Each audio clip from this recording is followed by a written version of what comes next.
सावन पुत्रदा एकादशी 5 अगस्त 2025 को है। पुत्र प्राप्ति, संतान प्राप्ति का सबसे सौभाग्य का यह दिन है। आप भक्तजनों को कुछ श्रेष्ठ कार्य उपाय अपने घर पर जरूर करने चाहिए। यह कार्य निश्चित रूप से संतान प्राप्ति के योग बनाएगा और आपके घर पर वंश वृद्धि इससे होनी ही है। एक नहीं 5 उपाय आप जानेंगे ताकि आपकी तुरंत कामना सिद्ध हो जाए। वह उपाय कौन से हैं सुनिए। सबसे ज़्यादा प्रचलित जो उपाय है उसे मैं करने दिखा रही हूँ, आप उसे देखिएगा। एक एक प्रश्न का उत्तर आपको मिल जाएगा। इसके अलावा 4 उपाय और हैं, उन्हें भी सुन लीजिएगा, तभी आपको श्रेष्ठ उत्तम जानकारी प्राप्त होगी। यह जो उपाय है प्रथम वाला, यह संतान सुख पुत्र प्राप्ति के लिए गुरुजी ने बताया है। आपको इस उपाय को करने के लिए 1 कटोरी में खीर लेनी होगी, गौ माता के दूध से बनी हुई, परंतु चावल नहीं। ध्यान रखिएगा, साबूदाने की खीर या मखाने वगैरह की खीर बना दीजिए। आप चावल का प्रयोग एकादशी तिथि पर नहीं करेंगे, इस बात का ध्यान रखिए।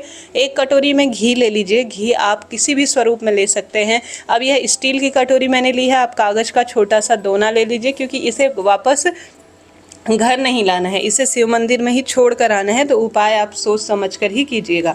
बेलपत्र 1-2 दिन पहले तोड़ कर रख लीजिए। बेलपत्र कई बार जो है 2-3 बार भी शिवलिंग पर चढ़ाई हुई प्रयोग में ले सकते हैं। किसी कारण से आपको नहीं मिल पाई है तो आप पुरानी बेलपत्र भी काम में ले सकते हैं। साथ ही आपको इस उपाय को घर पर नहीं करना है, महादेव के मंदिर में करना है।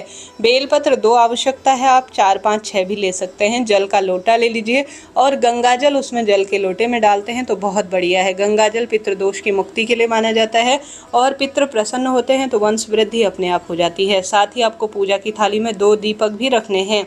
अभी मैं सामान्य तौर पर आपको करके दिखा रही हूँ ताकि आपके सभी डाउट क्लियर हो जाए। आपको इसे ले जाकर चले जाना है महादेव के मंदिर में। निरंतर श्री शिवाय नमस्तुभ्यम इस महामंत्र का जाप करें। बिना व्रत के भी इस उपाय को सुबह कर सकते हैं, व्रत करें तो बहुत ही बढ़िया है।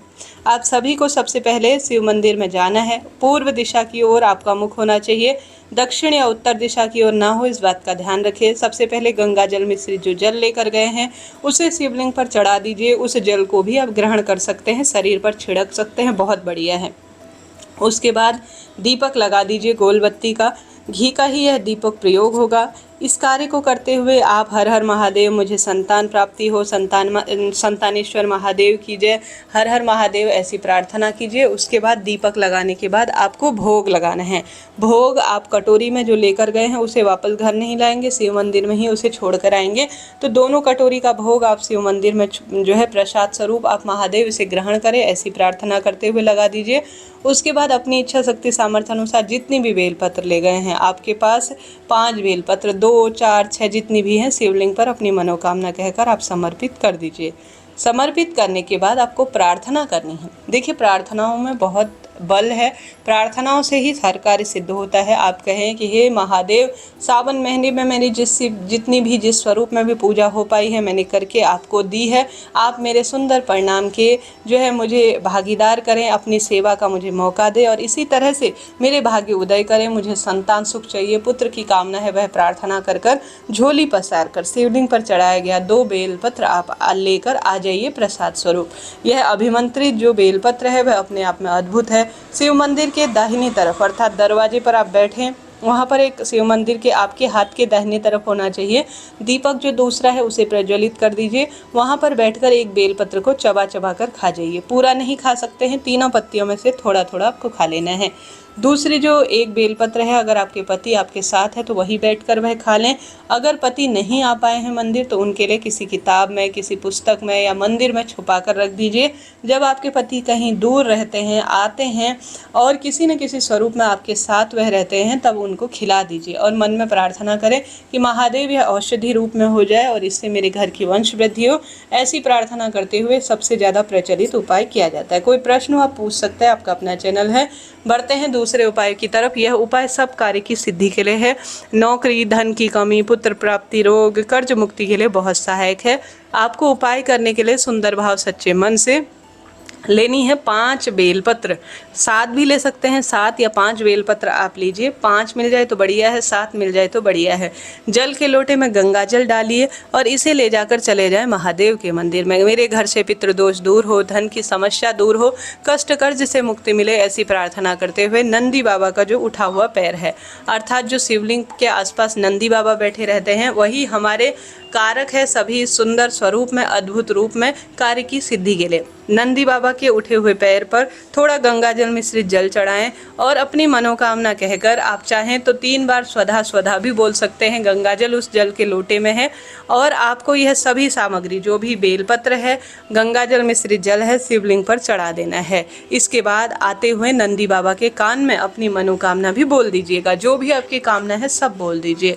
तो कुल मिलाकर 2 उपाय आपको यह करने हैं जो काफ़ी सरल है, श्रेष्ठ है, अति उत्तम माने जाते हैं। तीसरा उपाय जो कि अद्भुत है, आपको शिवलिंग पर कच्चा दूध संतान की कामना के तहत जरूर चढ़ाना है। कहा जाता है संतानेश्वर महादेव की जय, तुम्रुकेश्वर महादेव की जय कहते हुए शिवलिंग पर अगर कच्चा दूध चढ़ाया जाए तो संतान सुख निश्चित रूप से होता है। इसके पश्चात एक और उपाय कर सकते हैं, तुम्रुका जी का नाम लेकर साथ के साथ संतानेश्वर महादेव की जय कहते हुए शिवलिंग पर 108 गेहूं के दाने अगर आप चढ़ाते हैं तो बहुत सुंदर इससे संतान प्राप्ति के योग बनते हैं। आपके रोग कर्ज दुख दारिद्रता का भी अंत हो जाता है। तो सावन महीने की पुत्रदा एकादशी पर यह कार्य भी आप कर सकते हैं, इसका भी लाभ मिलता ही है। सावन महीने की सुंदर, अतिश्रेष्ठ और सबसे उत्तम पुत्रदा एकादशी है। मंगलवार की तिथि है। हनुमान जी के मंदिर में भी आप दीपदान करते हैं तो लाभ तो आपको मिलता ही है।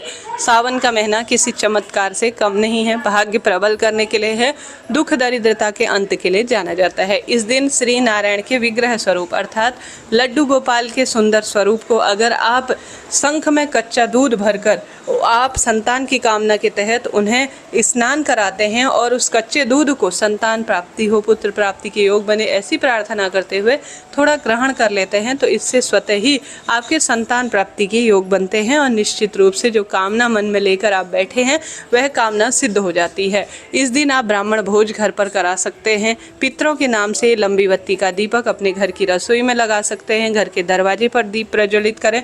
संतान गोपाल मंत्र का जाप कर सकते हैं। ओम नमो भगवते वासुदेवाय महामंत्र का जाप कर विधि विधान से पूजा उपाय नियम को प्राथमिकता देकर भाग्य की रेखाएं प्रबल करें। यह दिन किसी चमत्कार से कम नहीं है, यह एक सौभाग्य का दिन है। इस दिन शिव नारायण की आराधना करते हुए एक समय का भोजन जरूर दान दीजिएगा। तुलसी की लकड़ी का दीपक अपने घर के मंदिर में आप लगा सकते हैं। तुलसी की लकड़ी को घिसकर हरिचंदन श्री नारायण के मस्तक पर लगाकर आप मस्तक पर स्वयं भी धारण करें, इसका बहुत सुख कहा गया है। घर पर गंगा जल मिश्रित जल का छिड़काव करें। एक समय का भोजन पंडित ब्राह्मण जी को दान में दीजिए। ज़्यादा से ज़्यादा दान पुण्य पितरों की सेवा पूजा में अपना समय व्यतीत करें, आपको अद्भुत लाभ होगा। कष्ट कर्ज दुख दारिद्रता पीड़ा संकट से भी आपको मुक्ति मिलना आरंभ हो जाएगी। सावन का महीना है, पुत्रदा एकादशी है। पार्थिव अर्थात मिट्टी का शिवलिंग बनाकर जिसमें आपको कच्चा दूध मिलाना है, अगर आप विशेष पूजा कर लेते हैं संकल्प लेकर तो संतान कामना सिद्ध होती है। दाहिने हाथ में पुष्प लेकर, तिल लेकर, 1 रुपये का सिक्का, बेलपत्र रखकर, तुलसी पत्र रखकर अपना नाम गोत्र बोले और कहें कि हे महादेव, हे श्री नारायण, आज मैं इस व्रत को करने जा रही हूँ, मेरे व्रत को पूर्ण कर कर मुझे फल दीजिए। इस तरह से संकल्प लेकर इन कार्यों को कीजिएगा, लाभ तो आपको होना ही है। नारियल का उपाय कैसे किया जाता है चैनल पर